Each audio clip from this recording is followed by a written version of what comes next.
سلام و درود بیننده عزیز. برنامه اخباری آزادی را مستقیم من مومن احمدی از شهر پراگ تقدیم میکنم. امروز 9 اپریل است. در برنامه از خبرهای تاجیکستان و جهان و حیات مهاجران خواهیم گفت. سرخط خبرها: ابله یا دعوت مجبوری در کولاب. در دکان صاحبکار را مهر زدند و با او گفتند تا پسرش به ارتش نرود حق تجارت ندارد. نزدیکان مهاجران میگویند مأموران یک زندان روسیه گروه از محبوسان تاجیک را به جنگ اوکراین برده و باقی مانده را زیر فشار قرار دادند. زمینم را گرفت و به جایش زمین وعده کرد. ساکن یاوان ادعا دارد که 34 سال این جانب نزدیکان سابق معاون سروزیر جمهوری وعده اسدالله غلاموف را اجرا نمی کنند. یک بار دو بار زنگ زدیم، بعضی وقت دیگه با سابقه نامعلوم تلفنش جواب نداد. در تاجیکستان دعوت جوانان به ارتش ادامه دارد، ولی از گوشه و کنار کشور شکایت از جلب مجبوری یا ابله به گوش می رسد. از جمله چند کارمند شعبه کارهای داخلی کولاب روز 8 اپریل تلاش کردند تا یک جوان را از داخل بازار مرکزی شهر با زور به ارتش برند. صاحبکاران مانع این کار شدند. کارمندان میلیسا به در صاحب دکان که میخواستند پسرش را با زور به ارتش برند مهر زدند. آنها گفتند تا پسرش به ارتش نرود در دکان را باز نمی کنند. صاحبکار از شیوه برخورد کارمندان میلیسا ناراحت شده است. همکارم میرزانبی خالقزاد با نوارهایی که کاربران فرستادند این گزارش را تهیه کرده است. ما خودم باجه شخصا به سایت رو مدگیم دعوتنامه نی اوخی اکد من به عریضا به دعوتنامه. این لحظه است که کارمندان پلیس با لباس ملکی وارد دکان رجبی آدینه و صاحبکاری در بازار کولاب شدند. آنها تلاش دارند پسری او امیرجان بخاریف را با زور از داخل دکان به ارتش برند. نزدیکانش به این ضد برآمده طرز رفتار نمایندگان مقامات را تحقیرآمیز نامیدند. بعد از این کارمندان پلیس به در دکان مهر زدند. او خدمت همون پرابلم نیست. من خدمت کردم 13-14 سال پیش خدمت کردم.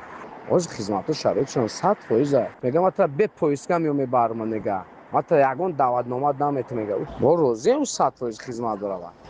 چی به درجه جمعیتی کار میکنن؟ سبب چک مغازین رو پول میگیرم محکم میکنه. من همین قدرش فهمیدم مغازین رو چی محکم میکنه. ما اون نون نخه و سومی دولت میسپریم. حالا رجبی آدینه و نزدیکانش از ادامه تجارت محروم هستند. آنها میگویند با راه قانونی آمادند که پسرشان را به ارتش فرستند، ولی با چنین شیوه تحقیرآمیز به این کار راضی نخواهند شد.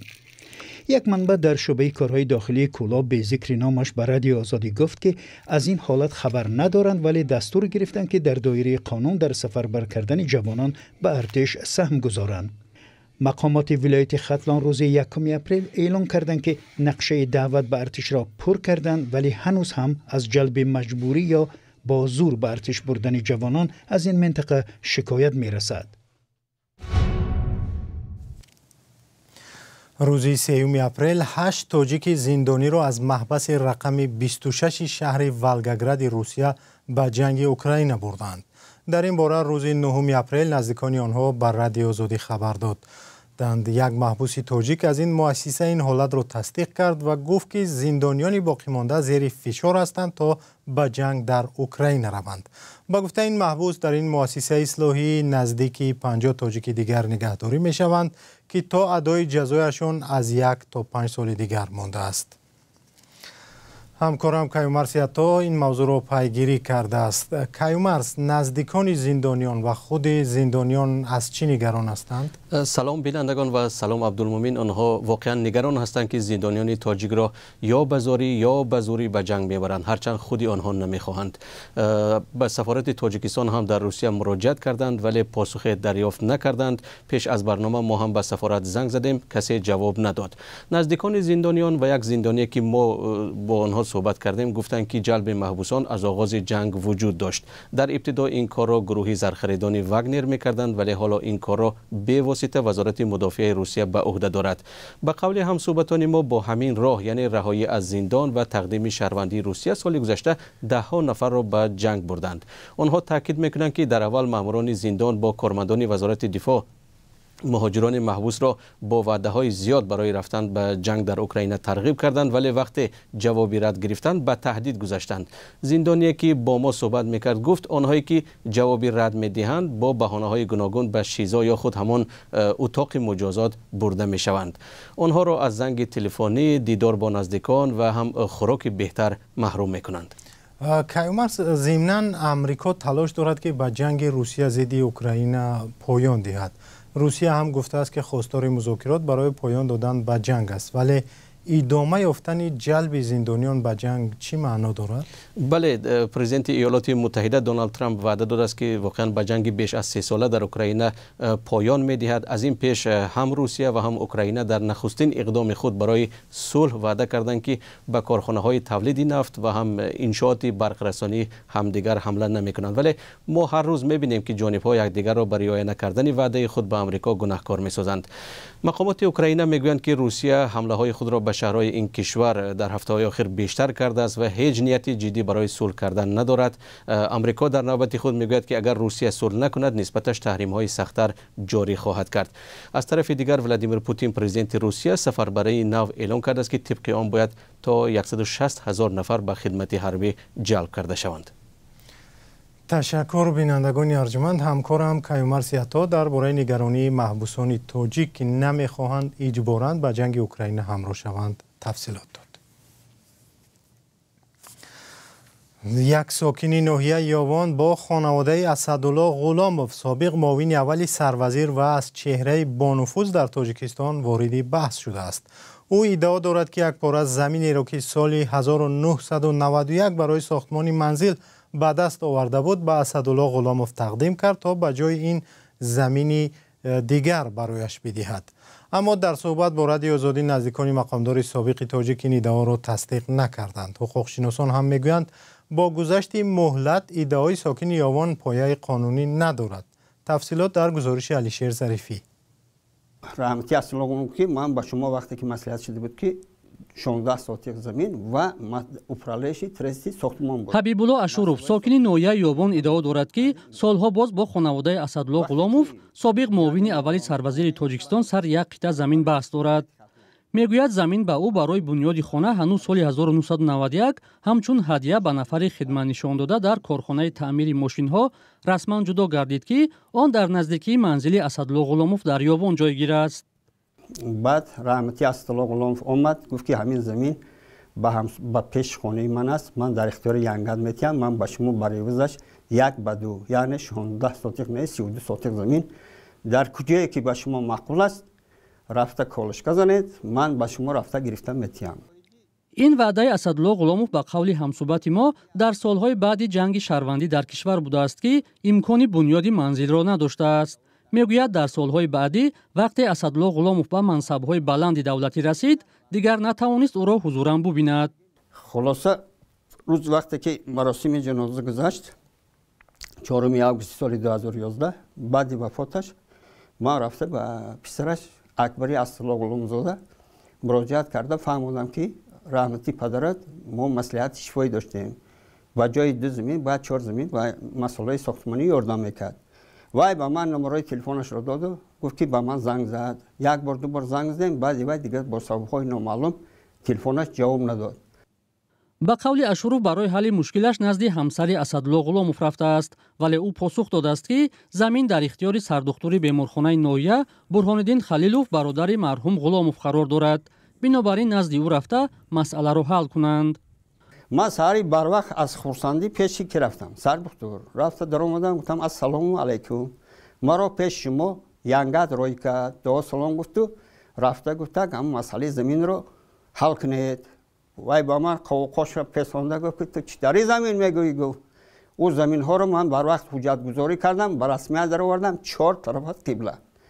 бурҳониддин халилов бародари асадулло ғуломов рӯзи 3 апрел дар суҳбати телефонӣ ба радиои озодӣ кӯтоҳ посух дод ки марҳум гузаштааст ва асоснок будани ҳарфҳои ҳабибулло ашуровро ҷое надидааст. ба пурсишҳои ба такрори мо танҳо посух дод ки дар ин бора чизе гуфта наметавонад. ҳабибулло ашуров ба мақомоти додситонӣ, кумитаи замин ва ҳукумати ёбон барои ба ихтиёри худ даровардани замин муроҷиат кардааст ки бенатиҷа мондаанд. ин нусхаи қарори собиқ кумитаи иҷроияи шӯрои қишлоқи Навкорам аз соли 1991 аст ки нишон медиҳад дар баробари 20 коргар ба Ашуров низ қитъаи замин ҷудо шудааст. ӯ умедвор аст бар асоси ин санад метавонад дигарбора заминашро соҳиб шавад. ҳуқуқшинос чизи дигар мегӯяд. он илоҷи дигар замина вай бояд ки сохтмон мекард вай нисбати замине ки давлат додаги қонуна вайрон карда вақташ дуруст дураи таъинот истифода накардагӣ агар вай фарз кунем ягон шаҳрванд ки заминаша иваз кардагӣ бошад агар вай худаш дар танҳогӣ бе қарори мақомоти иҷроия мақомоти ваколатдор комитети идории замина ва бояд рафта ариза кара қонунӣ бояд иваз мекард. вай аллакай замина додад ва дигар кас вай ҳама ҳуқуқҳои истифодабарӣ аллакай кайҳо гум карда. ҳабибулло ашурови 61 сола бо 3 писараш дар як манзил зиндагӣ мекунад ки ду тани онҳо оила ва фарзанд доранд. мегӯяд ба қитъаи замин барои бунёди хона ба фарзандонаш сахт ниёз дорад, вале дар гузашта ба марҳум Асадулло Ғуломов бовар карда танҳо бо ваъдаи шифоӣ заминашро дар ихтиёри ӯ гузошт ва ҳоло дар дигарбора гирифтани он дасткӯтоҳ аст. Асадулло Ғуломов як мансабдори бонуфузи ҳукумати Тоҷикистон шинохта мешуд ки дар мақомҳои гуногун аз қабили муовини раиси ширкати давлатии Тоҷиксохтмон, раиси ноҳияи Фрунзе, синои кунунии пойтахт, муовини аввали сарвазири Тоҷикистон кор кардааст. ҳоло писаронашро ҳамчун соҳибкорони бонуфуз мешиносанд. ахиран даҳо мусофир ва ронандаи нақлиёти мусофиркашонии Душанбе барои риоят накардани меъёрҳои тартиби пардохти роҳгирот ҷарима шуданд. ҳамкоронам Барод Юсуфӣ ва Абдуғанӣ Абдуваҳоб гузориш медиҳанд ки дар баробари пардохти пул гирифтани ресид ва ё чек ҳатмӣ будааст. хадамоти давлатии назорат ва танзим дар соҳаи нақлиёти шаҳри Душанбе назорати пардохту қабули роҳгирот дар нақлиёти ҷамъиятиро пурзур кардааст. ин ниҳод ҳамарӯза дар кӯча ва хиёбонҳои Душанбе санҷиш гузаронида даҳҳо мусофир ва ронандаро барои риоят накардани тартиби пардохти роҳгирот ҷарима мекунад. ҳангоми гузаронидани корҳои нозиротӣ, яъне муайян намудани шаҳрвандоне ки бе корти нақлиётӣ вориди нақлиёти истифодаи ӯ мегарданд, аз тарафи кормандони раёсат тибқи моддаи 290 қисми 1 кодекси варгии ҷумҳурӣ чораҳои маъмурӣ андешида мешавад. нозирони хадамоти давлатии назорат ва танзим дар соҳаи нақлиёти шаҳри Душанбе дар 3 моҳи аввали соли ҷорӣ танҳо дар пойтахт ҳудуди 2000 мусофирро барои вайрон кардани тартиби пардохт дар нақлиёти ҷамъиятӣ ҷарима карданд. инҳо асосан афроде ҳастанд ки барои роҳгирот пули нақд дода расиди онро талаб накардаанд. дар ҳоле ки додани расид вазифаи ронанда аст, ронандагон баръакс мусофиронро айбдор мекунанд ки баъди пардохти нақд расид талаб намекунанд. агар нати моро муқафан штраф мекунанд, мо ҳам ҷавобгар мешавем. чанд қадр ҷарима мекунанд агар нати? ки ҷаримаша намедонам накардан, мақсад намедонам ҷаримаша. набошад чек фароҳам аст ва худаш чек ава хаста машоалло. ин чек соза. вале мусофирон мегӯянд баъди пардохт аксари ронандагон ба онҳо расид ё чек пешниҳод намекунанд. онҳо пардохти нақдиро роҳи осонтар медонанд. хуби мақсад мети вақта изашта мегира ҳамин тамом ҳав карта мақсад ки бо карта сум парто ин кӯчискон бо хубиш нақди хуб ойда баъзе банкомат мери хис да карта да банкомат сумам неста ки баъд бо проблема. ҷаримаи мусофирон барои талаб накардани расид дар нақлиёти ҷамъиятии шаҳри Душанбе баҳсҳоеро дар шабакаҳои иҷтимоӣ ба миён овардааст. бархе аз корбарон навиштаанд ки пеш аз муҷозоти мусофирон нахуст бояд дар робита ба кор накардани терминалҳои пулгузаронӣ рей гузаронида мешуд. талошҳои радиои озодӣ барои дарёфти назари масъулони лоиҳаи Сити карт корти шаҳрӣ то замони нашри матлаб бенатиҷа буданд. тарҳи Сити карт ки пардохти ғайринақдии пули роҳгиротро дар нақлиёти ҷамъиятии шаҳри Душанбе пешбинӣ мекунад, аз моҳи июни соли 2018 ҷорӣ шуд. ин низом дар ҳамкорӣ миёни ширкати Авесто гурӯҳ ва ҳукумати шаҳри Душанбе роҳандозӣ шуд. мақомот он замон гуфтанд ки ҳадафи лоиҳа беҳсозии хизматрасонӣ дар нақлиёти ҷамъиятӣ аст. Авесто гурӯҳ яке аз ширкатҳои наздик ба шаҳрдори Душанбе шумурда мешавад. ахбори озодӣ ба поён расид. то дидор дар барномаҳои дигар.